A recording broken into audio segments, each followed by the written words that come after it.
I don't know. I can't remember if I talked about the play that I saw. Like I was saying before, when you go down and um, volunteer and usher, you get to see a play for free. And it was called, I had never heard of it. Most of the times, it's classics or, something that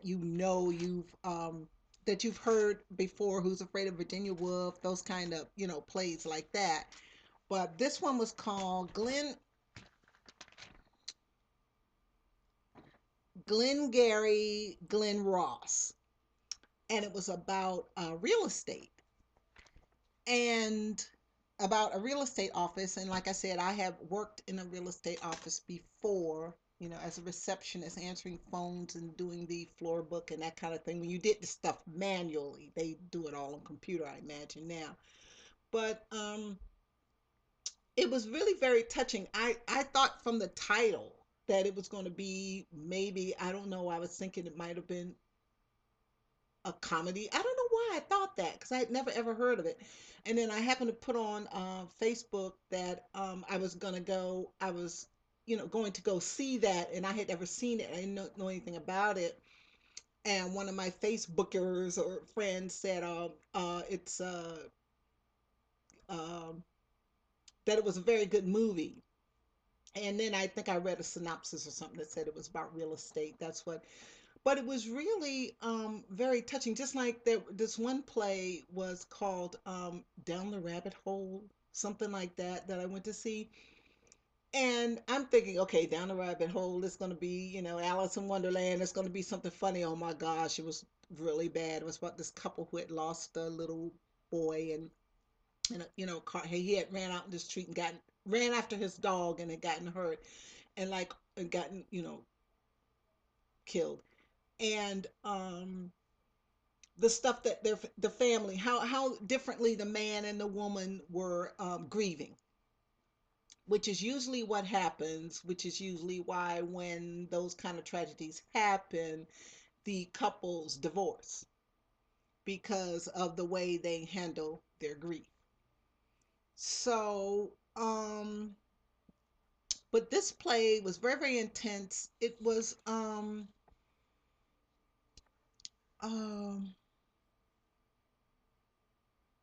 it's about how cutthroat the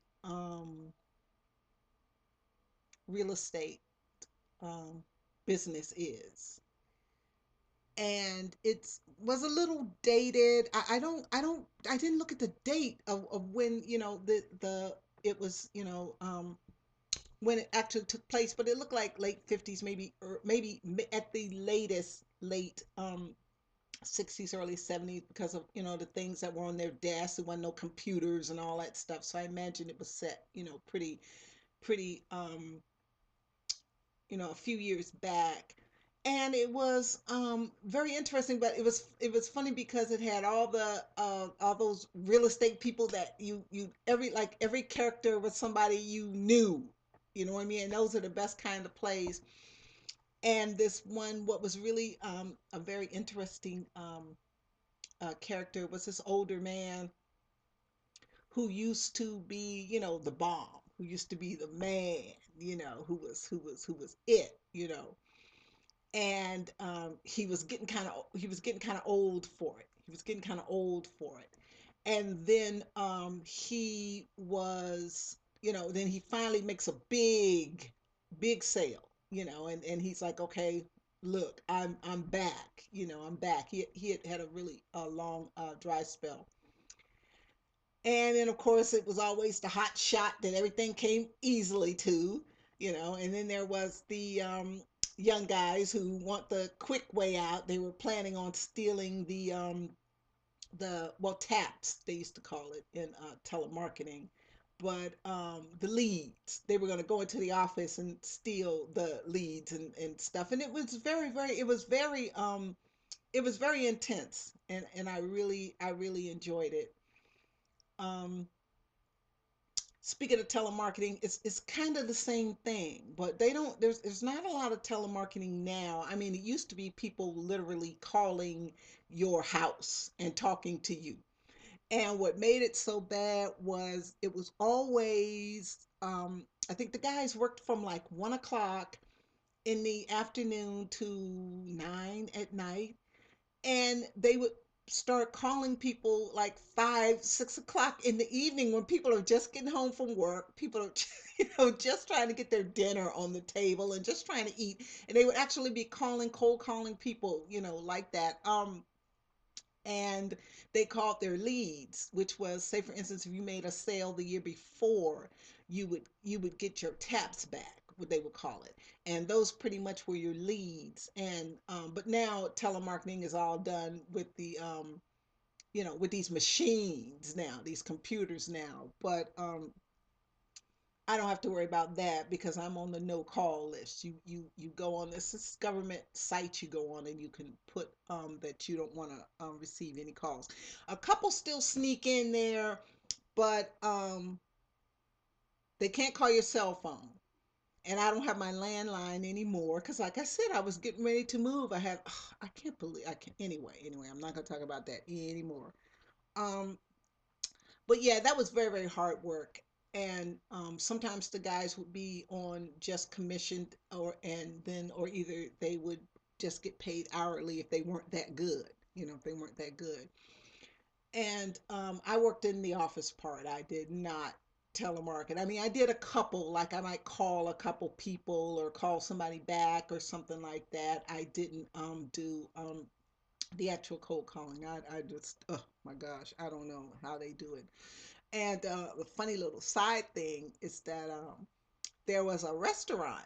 I don't know if I told you guys before. There was a restaurant across the street, and it was me and another girl that worked in the office. So 5 o'clock, we were off. 5 o'clock was the guys' his lunch hour. So we would go over and it would be happy hour. So, and you got free hors d'oeuvres. So me and the girl that worked at the other girl that worked in the office, we'd be in there pigging out and having a couple of drinks, because it was happy hour.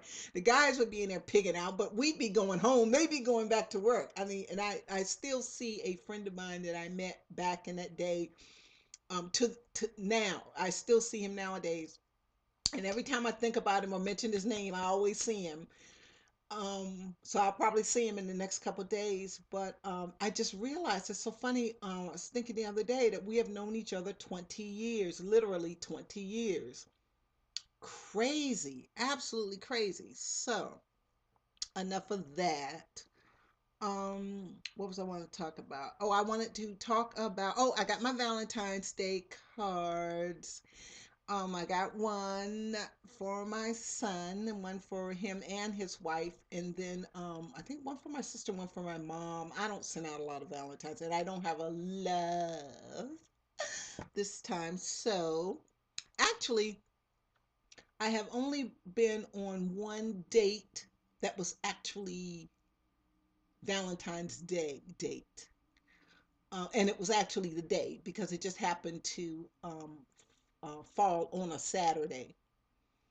And we had gyros for dinner, and then we went to see this movie, and I fell asleep because I don't like those kind of movies. I'm not a science fiction person, and he had gone with me to see one of my romantic, I think, The Man in the Iron Mask, or Interview with a Vampire. This has been years ago. So I went with him to see whatever this was. I can't even remember. I think it was Spear, I want to say, but I remember falling asleep. And I remember him saying to me, "Oh, were you scared? Did you have your eyes closed?" I was like, I didn't tell him that. I was just bored out of my skull, and I just fell asleep because movie tickets were so expensive. They were expensive then, so I can about imagine. I haven't been to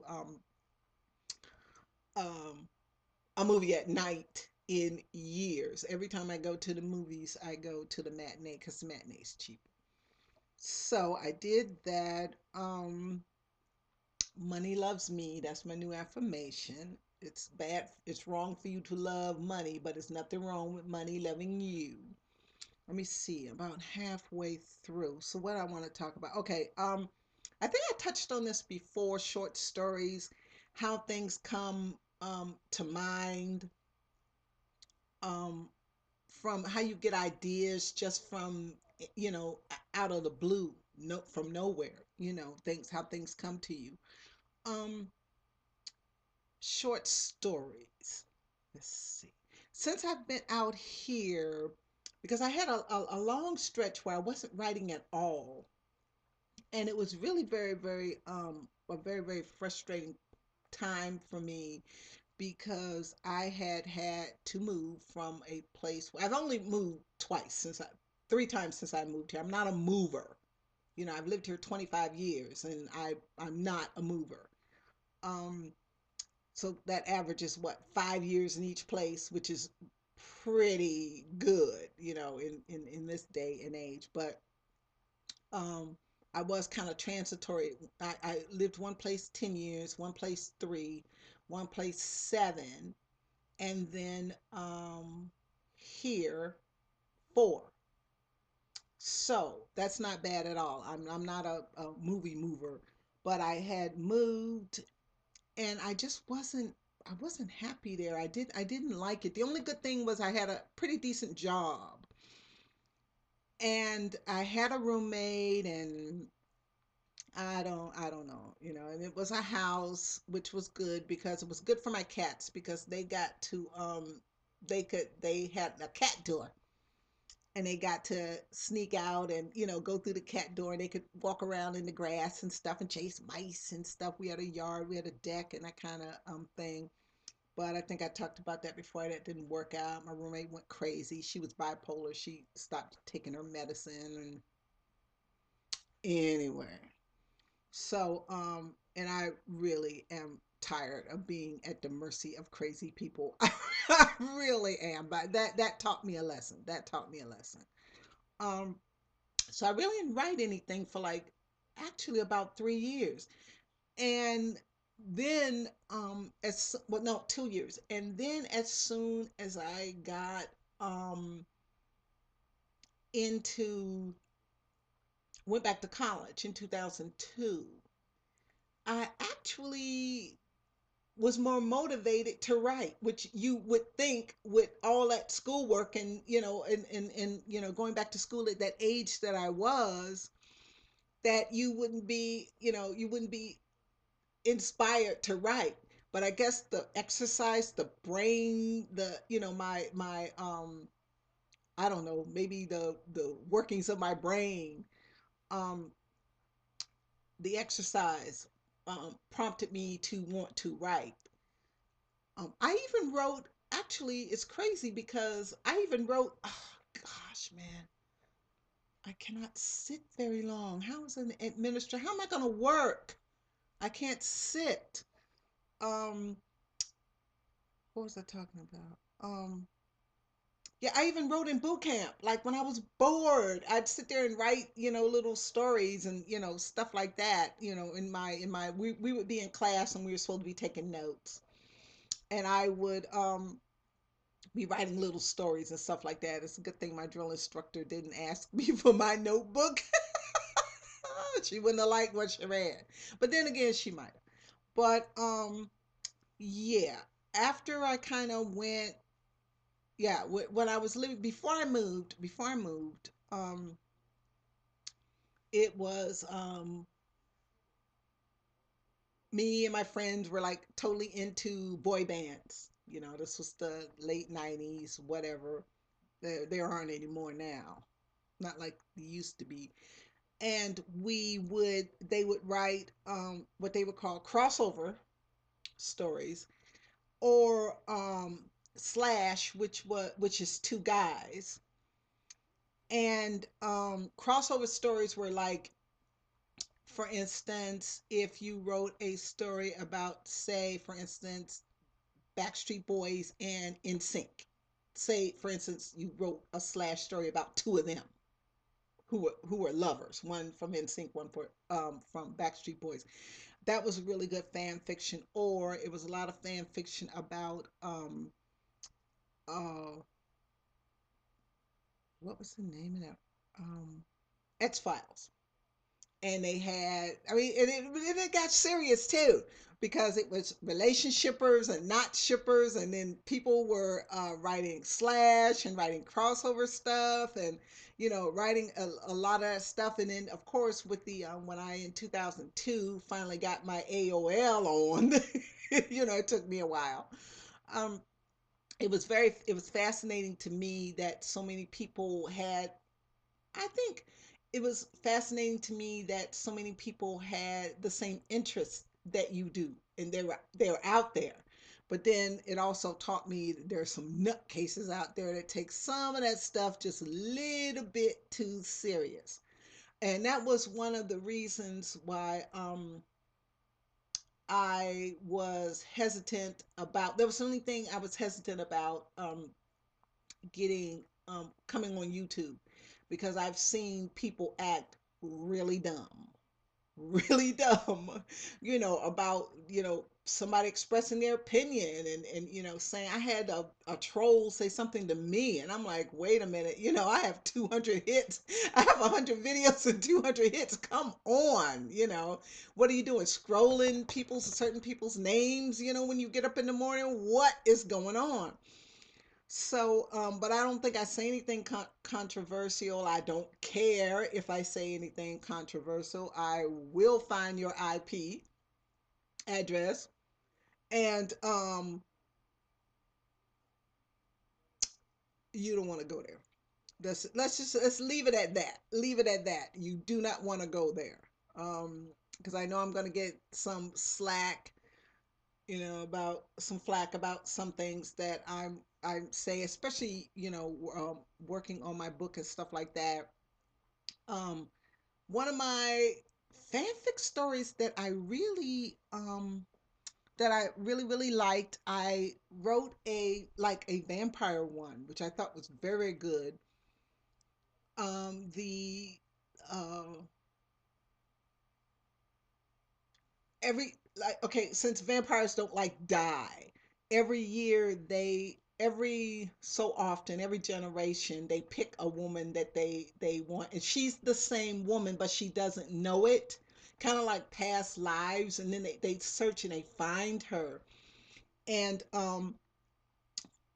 when they find her this time, she's a teacher, a tutor, and she goes to this sorority house to tutor these sorority girls. And when she gets there, I don't remember her name. I don't remember a lot about it. But when she gets to the sorority house, she finds out that the vampires have been there and they've eaten up everybody. It's really gross. She gets there, and that's when she runs into, these vampires who have been looking for her, because she's the same person, but it's every generation is a different person. And then let me see, that I kind of like that one.